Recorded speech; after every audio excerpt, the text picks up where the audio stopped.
So this is a review of homework, second hypothetical rule, which is negation introduction.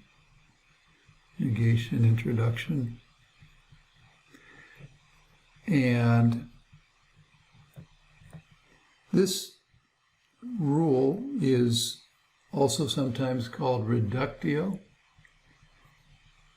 or reductio ad absurdum, which is Latin for reducing to absurdity. So this rule is actually just the same in terms of concept as the procedure that we created and followed for evaluating the validity of arguments in refutation or truth trees. So just to remind you of that, take a real simple example of a valid argument like if P then Q, P, therefore Q. So you'll remember that when we're doing a refutation tree, we negate the conclusion. So we add a negation to the conclusion, and then we look for contradictions. So if P then Q decomposes to not P or Q, discharge, and we get an X on both branches. And what that told us was that if we assert the premises and deny the conclusion, we create a contradictory set of sentences, which means a set of sentences that taken together are false under every possible interpretation. And that satisfied the basic definition of validity.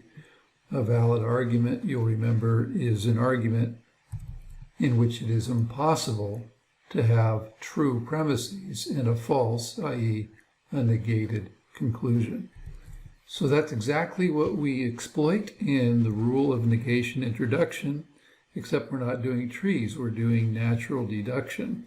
So the basic idea here is that if you take an assumption, the two assumptions, if P then Q and P, label them as assumptions.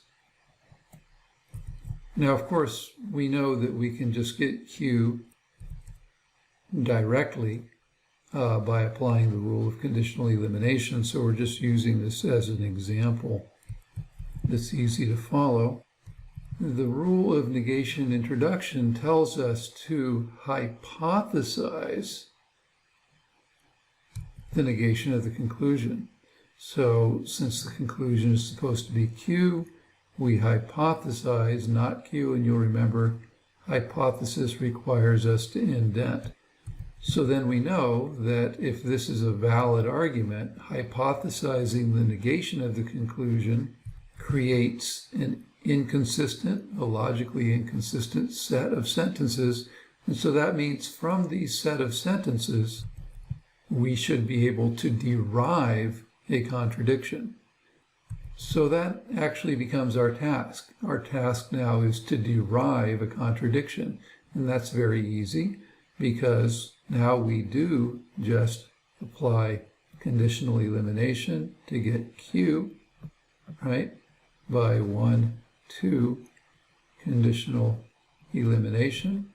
And now we have an explicit contradiction. But what the rule requires us to do, and this is extremely important, is it requires us to conjoin the two contradictory propositions. So what we have to do is we have to actually write Q and not Q, and that's just by 3-4 conjunction introduction. Okay, so we've derived a contradiction and we've stated it explicitly. Remember, a contradiction isn't just an atomic formula and its negation, it's any formula and its negation. So this is a conjunction between an atomic formula and its negation, but that's not a requirement of this rule, just like it wasn't a requirement with trees. Okay, and the last thing you have to understand about negation introduction is how to discharge the hypothesis. So what negation introduction tells us is it says, good, you've derived a contradiction after hypothesizing the negation of the conclusion. So on the next line, you get, and this has no correlate in the truth tree approach, you get to assert the negation of the hypothesis. Okay, and so what that actually means is that you write not whatever that hypothesis is. And in this case, the hypothesis is not Q. Okay, so don't get too clever and say that, well, that's just Q and write Q. That's not okay. You have to write not whatever the hypothesis happens to be, not Q, and you drop a line. Okay, and then you write, in this case, 3 through 5 negation introduction. Okay, now if you had been told to demonstrate if P then Q, P therefore not Q, you would be done. But if you had been told to demonstrate or derive if P then Q, P therefore Q, you are not done, but of course you know how to get done now. All you do is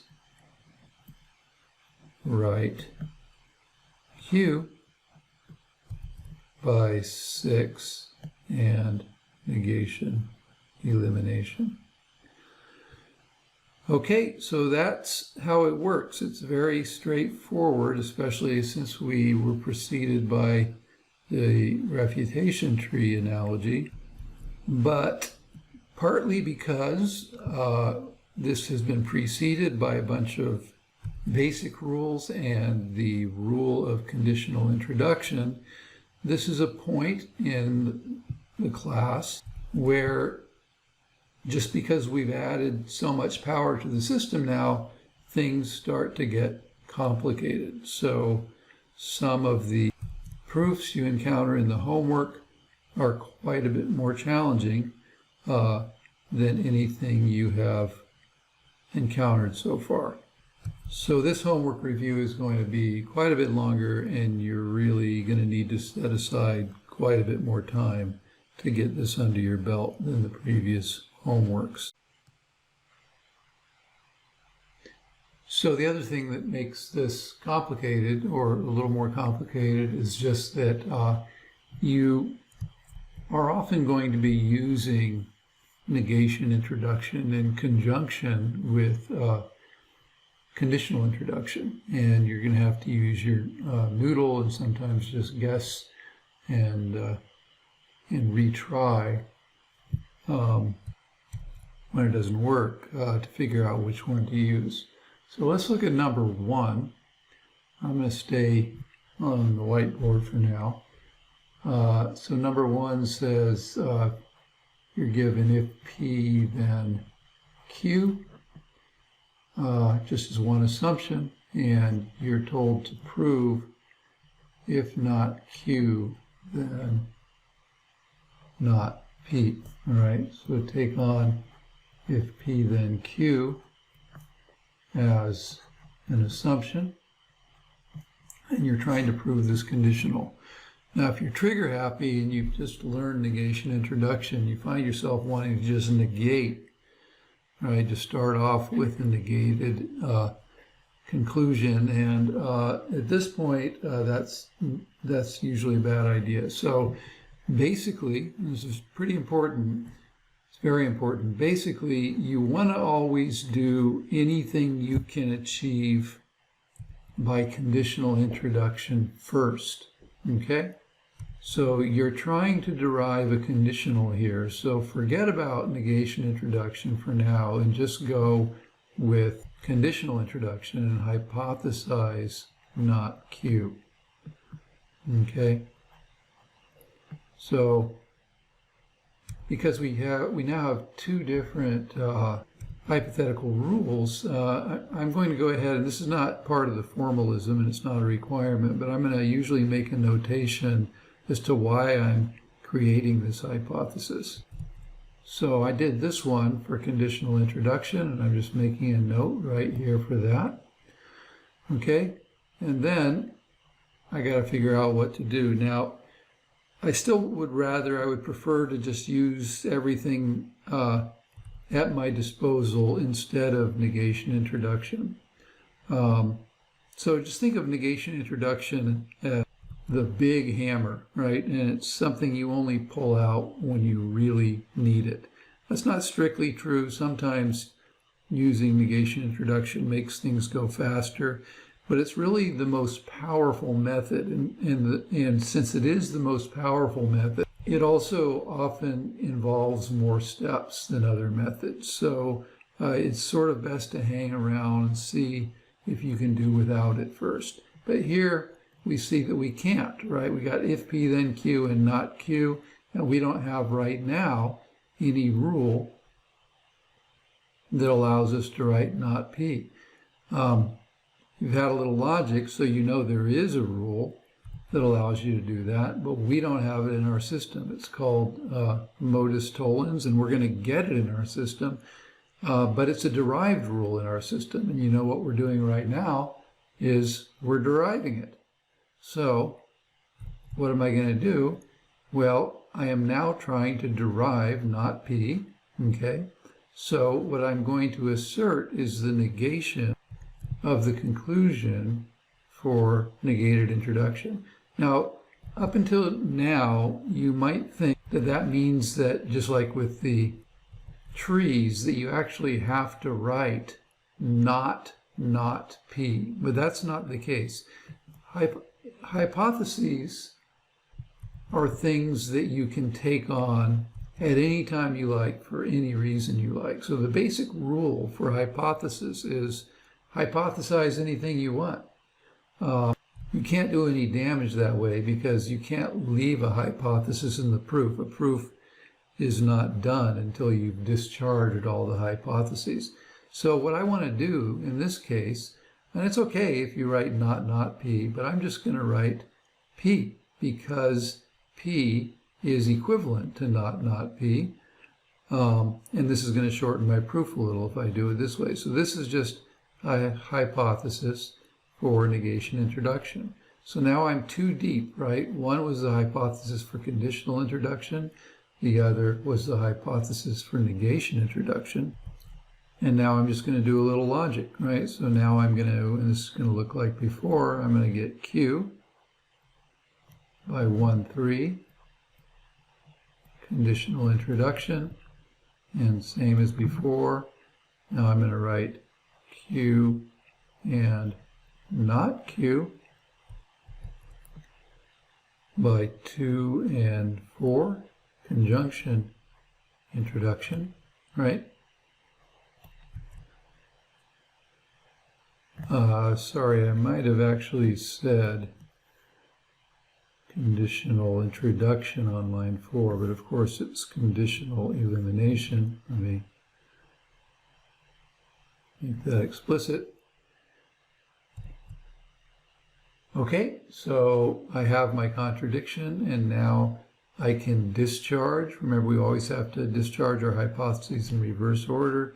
So now I can discharge my hypothesis by writing not P, right? The negation of the hypothesis, that's always what you write. Drop a line, and that's 3 through 5, negation introduction, okay? And so now I've got not P, And now I'm back to my hypothesis for conditional introduction. So now you can see that I've got if not Q, then not P. So I'm going to discharge that hypothesis. If not Q, then not P. And that gives us 2 through 6, conditional introduction, and we're done. Okay, so this is a nice simple example where we have proved the rule of modus tollens. We won't, at this point, use it. We won't use it until we actually introduce a bunch of derived rules in the next section. But this is a rule that we proved by taking advantage of both of our hypothetical rules. So really nice demonstration of that.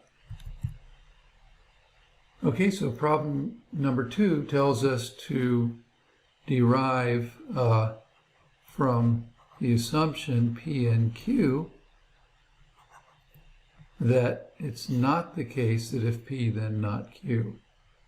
Okay, so here, of course, the main operator is what? It's this negation. So there is no opportunity here to begin with the conditional introduction because the conditional is not the main operator. So in this case, it really looks like the best way to begin is with a negation introduction. Well, what you might want to do before that is to go ahead and separate these, just because you can, right? So 1 and conjunction elimination, 1 and conjunction elimination, and that gives you these free and clear outside of any hypothesis that might ultimately get locked up. You don't need to do this. I don't always do it. The upside to doing it is what I just said. It gives them to you free and clear. The downside is that sometimes you will find that you didn't have to do this, so it might make the proof longer. In other words, maybe you only need the P or only need the Q, etc. Anyway, that's really totally up to you. Nothing bad happens by doing it or failing to do it. Irremediably bad anyway. Okay, so now let's go ahead and see what happens when we hypothesize, in this case, the negation or the opposite. Opposite is, by the way, not a concept in logic. Sometimes they say the opposite, but it's not a technically defined term, okay? It's just easier than to say the proposition with the opposite truth value or something like that. So hypothesize if P, then not Q, for hypothesis 4, negation introduction. And again, just do a little logic. We're going to get not Q this time by 2, 4, conditional elimination. Once again, we have a straightforward contradiction, Q and not Q, by 3, 5, conjunction introduction. Got our contradiction, which means we now can discharge the hypothesis and negate that hypothesis. Not if P, then not Q. Notice the importance of adding the parentheses in, right? Both to achieve our result, and also because if we just negated the P, we would not be negating the hypothesis, we'd be negating P. All right, drop a line, 4 through 6, negation introduction, and you're done. All right?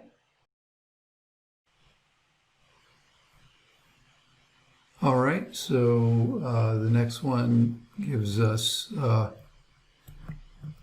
2 premises, P and Q,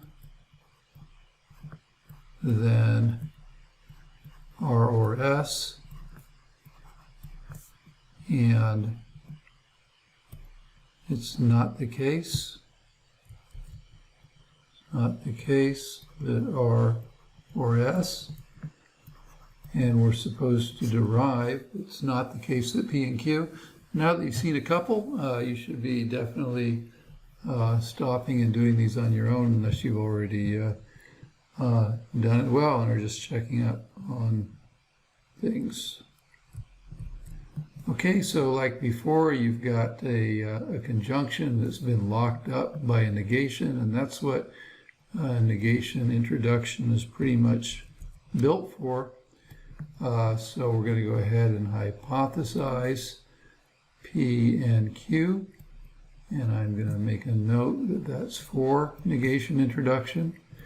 And then I see, right, immediately that I can get R or S by 1-3 conditional elimination. And the point of this proof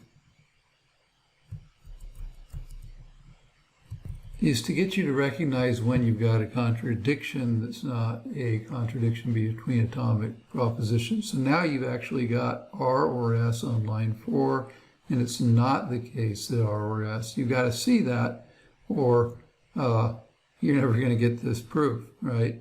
So all you have to do is write, it's not the case that R or S and, right, R or S by 2-4 conjunction introduction, and then you're home free, right? Now you just have to write not, right? The negation, oops, see I made a little, oh no, that's fine. Sorry, not, just not, right? Not P and Q. The negation of the hypothesis, 3-5 negation introduction, and that's all there is to it, right? So that was problem number 3 here. Okay, so you might feel like you're getting in a little bit of a groove now. I hope so, but this problem might throw you out of it just a tiny bit. So P, not S, or not P, if P then R, and we're supposed to show not S and R, okay? So again, keep your negation introduction in your holster and remember the other things that we often have to do. One very important thing to understand here, and I haven't said this before, so pay close attention. I mean, I haven't said it in this homework review before, is that if you have a disjunction as an assumption, before you even think about negation introduction, you should be thinking about disjunction elimination, okay? So the problem is this: if you begin by negating your negating your conclusion, and then you realize that you're involved in a disjunction elimination, then you're going to have to prove conditionals, right, that give you, as a consequent, a proposition that's the negation of that negated hypothesis. Typically, that's how you're going to do it, and that's not typically going to be that easy. So the best thing to do is just bite the bullet and say, okay, I'm going to do a negation, a disjunction elimination. So you can hashtag out over here. I'm going to show, first of all, if not S, then not S and R, right? And then I'm going to show if not P, then not S and R. And then you tell yourself, if I need conditional introduction, which you definitely will, I'll use that. And then if I need negation introduction, I'll use that within the context of these two derivations, okay? So what you're going to do is hypothesize for conditional introduction, not S. And of course, now what you're just trying to do is get not S and R, but 1 and 3 gives you R, right? So you've got R by 1, 3 conditional elimination. And so now you've got not S and R by 4, 5 conjunction introduction. And you've completed your first conditional.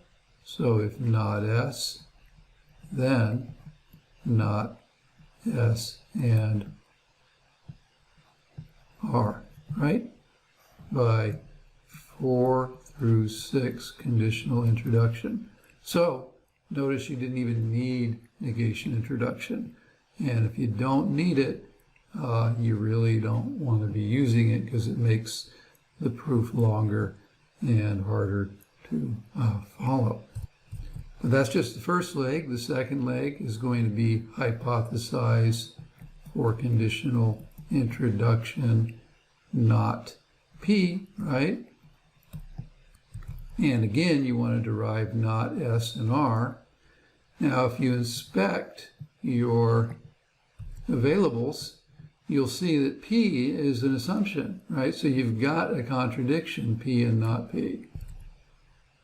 Now, calm down, because you can't just go, oh, P and not P, because you are not right now involved in negation introduction, right? So you got to get yourself involved in one first. So you're going to hypothesize the negation of what you're trying to prove, which in this case is it's not the case that not S and R. So hypothesize for negation introduction, okay? And now you just bring down your P and not P.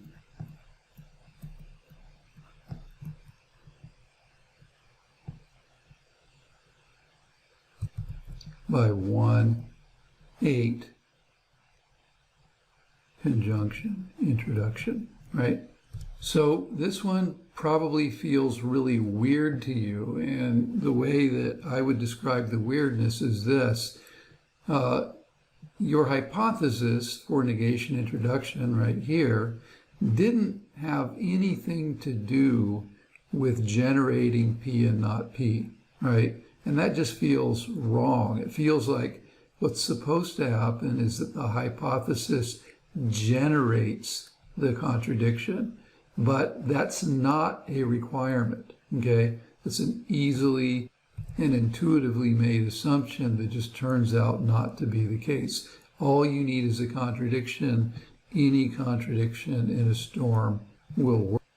So we have our contradiction, P and not P, and so now we can write the negation of the hypothesis, which is not S and R, right?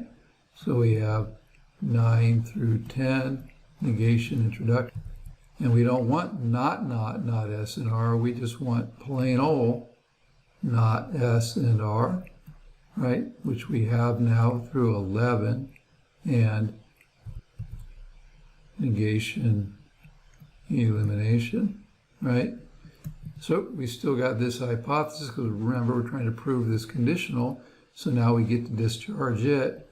If not P, then not S and R, right? Drop a line, and that's 8 through 12 conditional introduction. Okay, so this turned out to be a disjunction elimination proof, one leg of which just involved a conditional introduction, the other leg of which involved conditional introduction with a little help from negation introduction. And of course, we're not done yet. We still need to do write down our conclusion, not S and R. And on the basis of what? On the basis of 2, 7, and 13, right? So 2, 7, 13, disjunction elimination. Okay? So you're going to get tired of hearing me say this, but Most people need to hear it. If you followed this proof and feel like you understand it, you don't, right? You don't understand it until you shut down the video and do it again on your own flawlessly. And if you have trouble, you got to come back, figure out what your mistake is, and then don't say, oh, now I understand it. Go back and do it again until you've created on your own every single one of these proofs on this homework on your own. You are not going to be in a position to do well, okay? It's really going to take work, and you've got to get to where you have mastered all of these problems before you let yourself move on.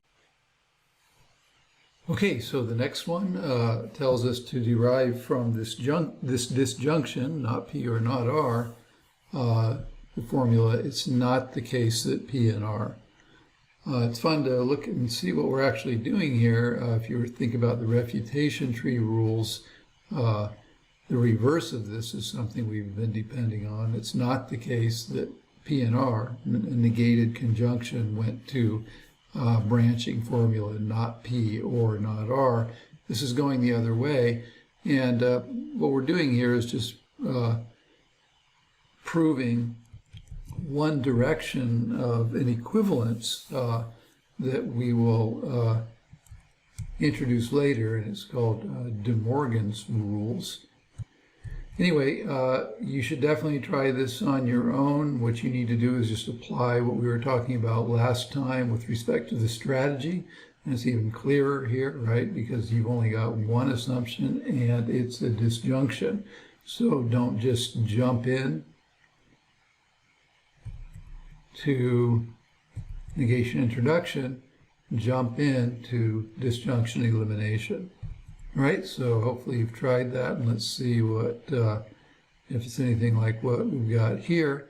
So on line 2, I'm going to, well, what I'm going to do is I'm going to, out here, tell myself, remind myself that I want to show, all right, if not P, then it's not the case that P and R.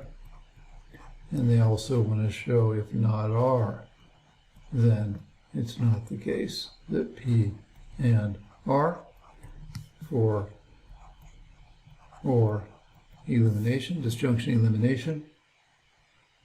So I'm going to hypothesize not P, right? And then seeing that there's nothing for me to do on the basis of that hypothesis, remember this was for conditional introduction, I'll go ahead and hypothesize the negation of the conclusion or its logical equivalent, which in this case would be P and R. Right? So hypothesis for negation introduction. I immediately see that I can get P by 3 and conjunction elimination, and that gives me P and not P by 2, 4 conjunction introduction.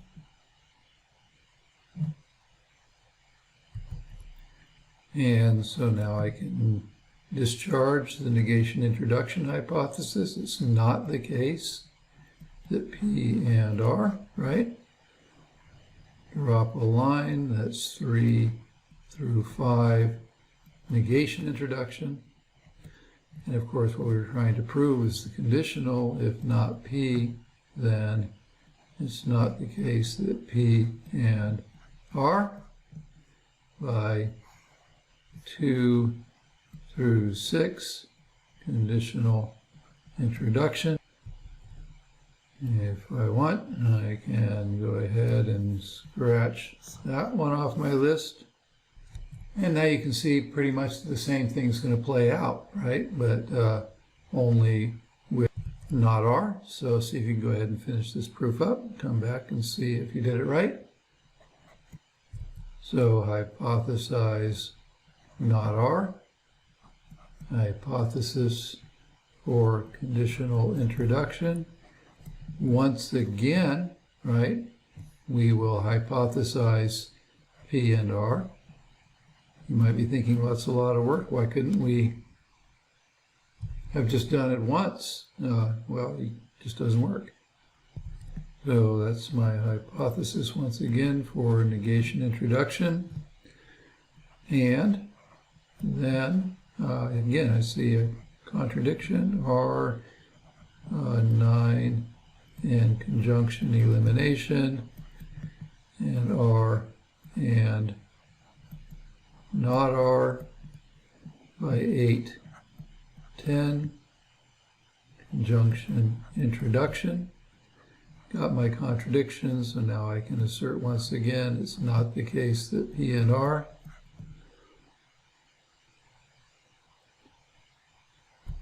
Got a little bit sloppy here. Let me fix this. It doesn't look like I indented very much on number 9. Make the indent a little more obvious. Okay, so it's not the case that P and R. Drop a line, 9 through 11, negation introduction. And then just as before, right, we have if not R, then it's not the case that P and R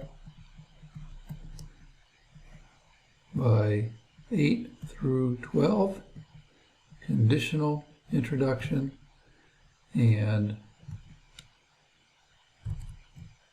that was our second conditional, so we're done with that. So now we just have to finish it off with an or elimination, disjunction elimination move, and we get to assert free and clear that it's not the case that P and R, right? And why? Well, because we have this disjunction and these two conditionals which we created, 1, 7, and 13, disjunction elimination.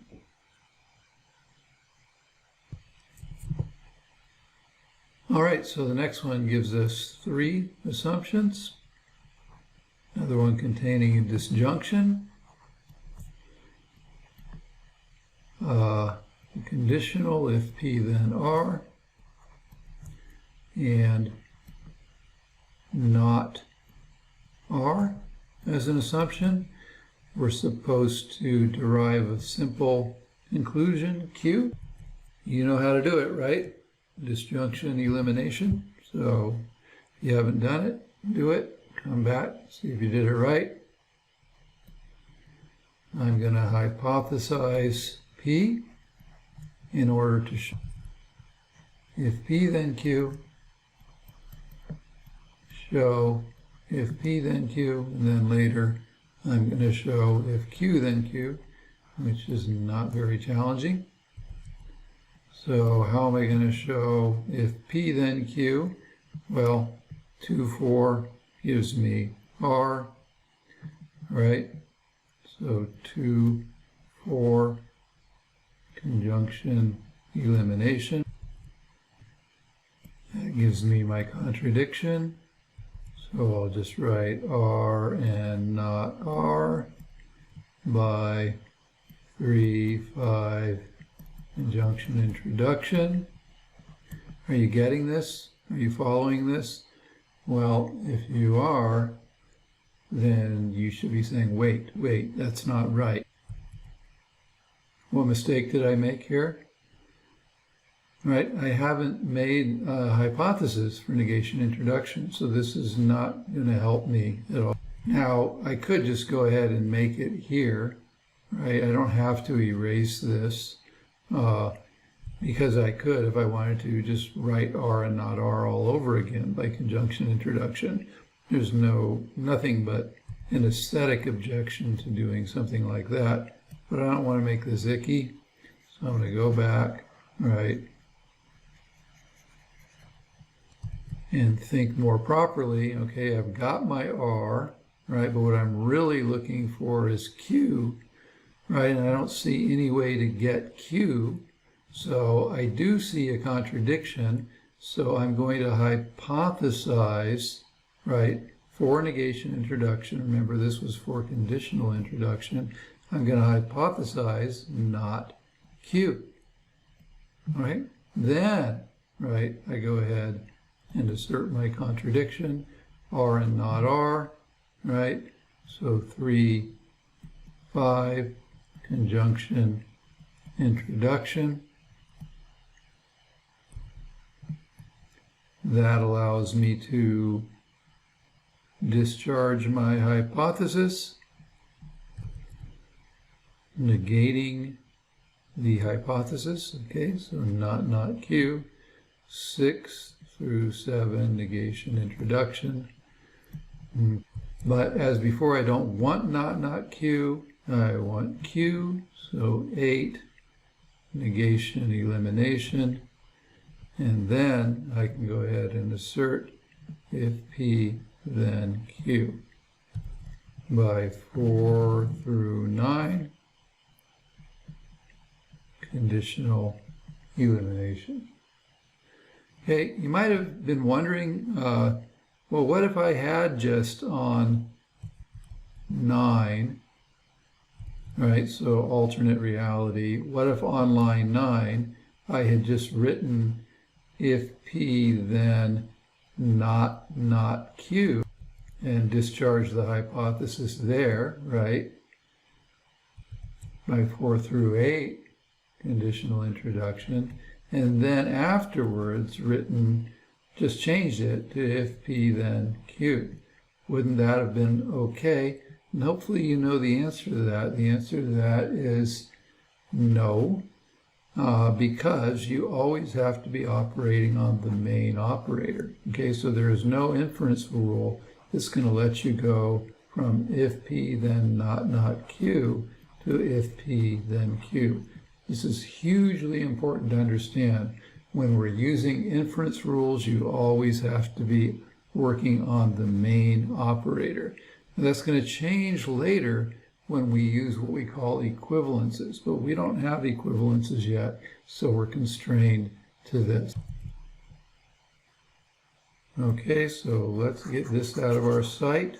Make sure we don't do this sort of thing ever. So remind ourselves where we were here, right? We showed if P then Q. Why? Well, because we have this little project here. We just completed the first part. Second part is dead simple. Nothing easier than showing if Q then Q, right? Hypothesis Q. 12, if Q then Q. 11 through 11, conditional introduction. Done, except we haven't actually done our disjunction elimination. So let's just do a little bookkeeping. Here's our disjunction, right? Here's our first conditional. Here's our second conditional. So we can now assert Q by 1, 10, 12. Disjunction elimination. Remember, cite the disjunction first and then the conditionals in the order in which we created them. Okay, the next one requires us to derive a conditional if P then not Q from a disjunction, not Q or not P. So in this case, because the conclusion is conditional, that's what you want to simplify first. Always simplify your project by taking on as many conditional introductions as you can in a row. What I mean by that, just to be clear, is if the conclusion we were supposed to prove were if P then if R then not Q, you'd want to begin with two hypotheses, right? First, hypothesize P, and then immediately after, hypothesize R. You want conditional introduction to be your best buddy, right? Don't think of it as something that makes things more difficult because you've got all these hypotheses to manage. Think of it as something that makes things easier because instead of having to prove something long, you only have to prove something short, and then just discharge a bunch of hypotheses, which is trivial. So what do you want to do here? Well, hypothesize P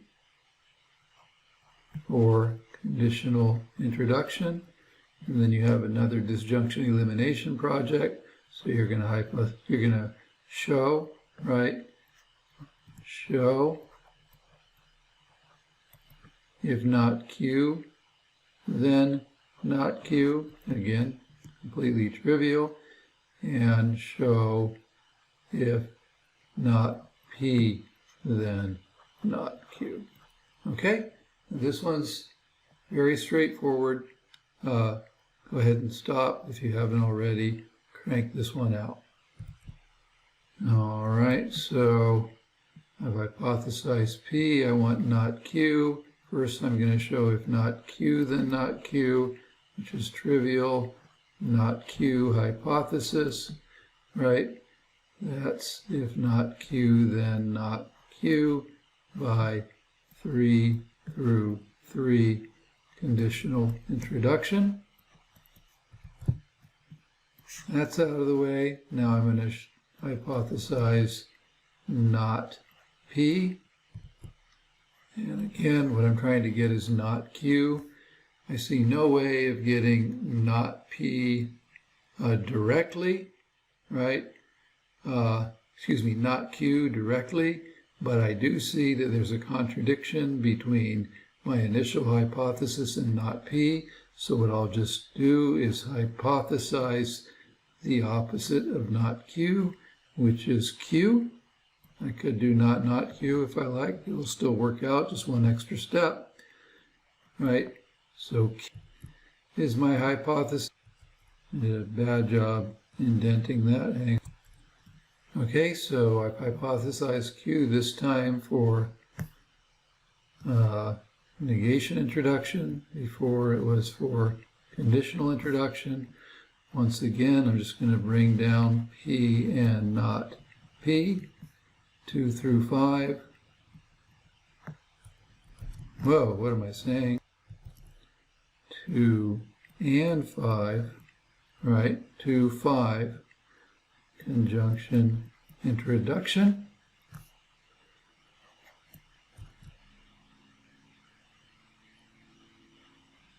Okay, so 2, 5, conjunction introduction, P and not P. We've got our contradiction. So now we can assert the negation of our hypothesis, not Q, and that's 6 through 7, negation introduction, and that allows us to assert the conditional we're working on, if not P, then not Q. Yep, that's an ugly line. And that's by 5 through 8. Conditional introduction, right? So we got that one. So we have, again, our disjunction. Our first conditional on line 4, our second conditional on line 9, which on line 10 entitles us to write not Q, okay, by 1, 4, and 9, disjunction elimination. And we're done, right? Nope, we're not done because that's not what we're trying to prove. We got one more step, 11.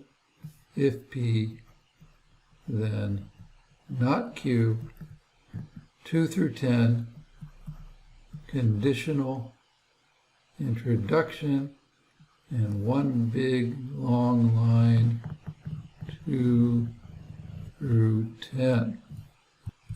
Okay, so that's a lot of practice, just combining disjunction elimination, conditional introduction, negation introduction, And that takes us halfway through this homework assignment, so I'm going to cut this in two since this is already pretty long, and we'll finish it up with another one.